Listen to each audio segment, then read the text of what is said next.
1940 সালে বাংলার প্রধানমন্ত্রী একে ফজলুল হক মুসলিম লীগের কাউন্সিলে লাহোর প্রস্তাব রাখে।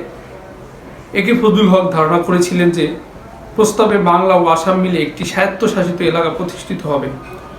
প্রস্তাবটি সমর্থকদের মধ্যে ছিলেন পাঞ্জাবের প্রধানমন্ত্রী সিকান্দার হায়াত খান। তার ধারণা ছিল প্রায় একই রকমের। তিনি একটি ফেডারেল ব্যবস্থার মধ্যে মুসলিম সংখ্যাগরিষ্ঠ প্রদেশগুলোর স্বায়ত্তশাসনের কথাই ভেবেছিলেন। পাকিস্তান যে একটি এককেন্দ্রিক অখণ্ড রাষ্ট্র হবে এমন কথা তখন কেউ ভাবেননি, জিন্না নিজেও ভাবেননি। পরবর্তীতে জিন্না বলেছিলেন স্টেটস শব্দটি ছিল ভুল, ওটি হওয়ার কথা ছিল স্টেট। ভুলটা সম্ভবত টাইপিস্টের। তখন মুসলিম লীগের কেন্দ্রীয় কার্যালয় কর্তৃক প্রকাশিত দলিল খোঁজ করা হলো। দেখা গেল সেখানে পরিষ্কারভাবেই স্টেটস লেখা রয়েছে।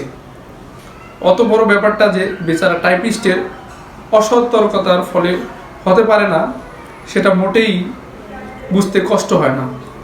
লাহোর প্রস্তাবে যদি ইন্ডিপেন্ডেন্ট স্টেট এর কথাই থাকতো তাহলে ইন্ডিপেন্ডেন্ট এর আগে এন শব্দটি থাকার কথা ছিল, যেটি নেই। সেই না থাকাটা নিশ্চয়ই ছাপার ভুল হওয়ার কথা না। ইতিহাসের এই চরম সত্যগুলো লিপিবদ্ধ রয়েছে 47-এর দেশভাগে গান্ধী ও জিন্না এই বইটিতে। বইটির লেখক সিরাজুল ইসলাম চৌধুরী এবং প্রচ্ছদ করেছেন সব্যসাচী হাজরা, প্রকাশ করেছেন কথা প্রকাশ প্রকাশনী।